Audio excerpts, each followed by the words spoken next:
Piece. जैसे अभी आप सब खामोश बैठे कितने अच्छे लग रहे हैं, और अभी जो है अगर खड़े हो जाए तो धमाल हो जाए, तो सारी शांति भंग हो जाएगी। तो आम न हर किसी को अच्छा लगता है।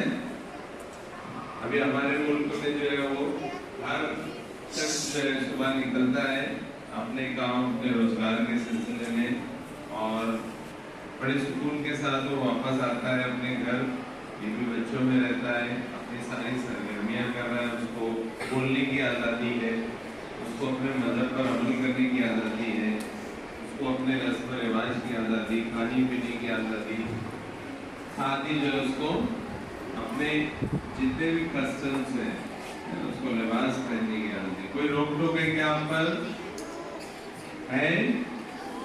इस तरह से हमारा अमन हमारा सुकून शांति कायम है। ऐसे ही जो हमको कोशिश करना चाहिए कि पूरे मुल्क और पूरी दुनिया में हर जगह जहाँ आप रहते हो वहाँ से लेकर पूरी दुनिया में अमन और शांति कायम हो जाए, इसके लिए ये दिन मनाया जाता है। हमने तारीख की किताबों में पढ़ा है कि भी पहली आलमी जंग और दूसरी आलमी जंग, वर्ल्ड वॉर जो हुई, जिसमें कई ममालिक जो आपस में लड़े थे, क्या हुआ उसका नतीजा? लाखों तादाद में जो लोग मारे गए और कई मुल्क जो वीरान हो गए।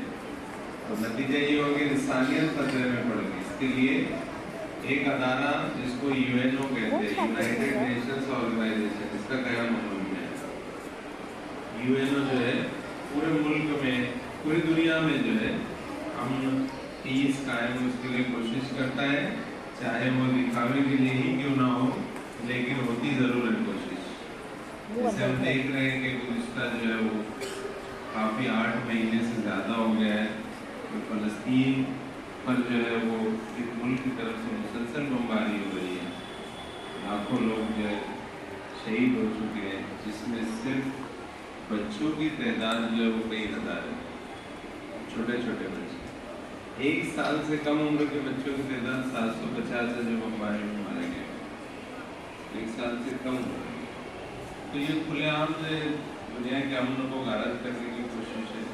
इसी तरीके से बहुत सारे ममालिक में इस तरीके की सरगर्मियाँ जारी है। रूस ने यूक्रेन पर हमला किया, तो यूएन ने इसके खिलाफ आवाज़ उठाता है कि कैसे ममालिक को धमकियाँ दी जाती है, वार्निंग भी दी जाती है, दुनिया काम लगा रहा था। तो इसे याद दिलाने के लिए ये दिन मनाया जाता है। यहाँ पर जो तस्वीर दिखाई दे रही है आपको, सेकंड नंबर पर जैसे बच्चे ने फाइंड आउट किया, 1-2 टावर बने हुए और वहाँ पर कुछ प्लेन क्रैश दिखाए गए। तो ये जो है 9/11 जो है 9 सितंबर का वाक़या जो है पूरी दुनिया में आज भी मशहूर है। अमेरिका का जो सबसे ऊंची इमारत जो थी वर्ल्ड ट्रेड ऑर्गेनाइजेशन, उस पर अचानक जो है 2 हवाई जहाज आए, टकरा गए और पूरी बिल्डिंग निस्बत नाबूद हो गई और उसमें जो है कई लोगों की जाने गई। अब ये मामला क्या था, कैसा था, उसके पीछे न जाते हुए उसके खिलाफ जो एक मुल्क के खिलाफ उसके दिलों में कार्रवाई की गई और उसके बाद 10 साल तक वहाँ पर लोगों की जाने लगी। तो किसी बुराई को बुरा कहने के लिए एक और बुरा काम करना, ये उससे भी ज़्यादा बुरा है। लेकिन इन तमाम चीज़ों को समझकर दुनिया में असल अमन कायम हो, इसके लिए कोशिश करने वाले आप लोग, जो नई जनरेशन है, या आप लोग जो न्यू जनरेशन है, वो इस मामले को अगर समझती है पूरी दुनिया में, सिर्फ हमारे मुल्क में ही नहीं, पूरी दुनिया को आज अमन की ज़रूरत है।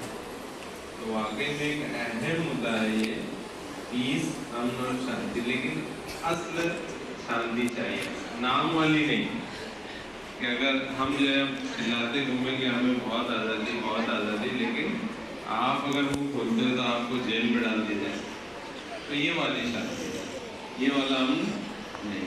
असल अमन तो इसके लिए यही आज के बच्चों को कोशिश करना है, और आगे जो है अगर नौजवान हो जाए और ये नई जनरेशन खड़ी हो जाए तो कुछ मुश्किल नहीं है, सारे काम आसान हो जाते हैं। तो आपको इसके लिए समझना होगा ना, पढ़ना होगा।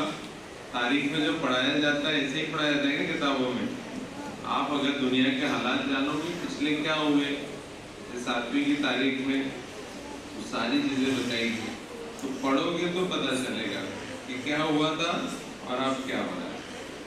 کہا جاتا ہے ہسٹری ریپیٹس اٹسیلف، تاریخ اپنے آپ کو دہراتی ہے، یہ چیزیں ہمیشہ چلتی رہے گی، ہوتی رہے گی، اور اس کے نتائج بھی وہی ہوتے ہیں، کچھ بدلتے نہیں۔ آپ کو اس کو سمجھنا ہوگا۔ اس کی یاد دہانی کے لیے جو ہے یہ پیس ڈے منایا جا رہا ہے، اس کے لیے الگ الگ سمبولس ہیں، جیسے ہماری زمین کو جو ہے وہ بالکل گرین بتایا گیا ہے۔ کیوں؟ گرین سمبول کس چیز کا ہے؟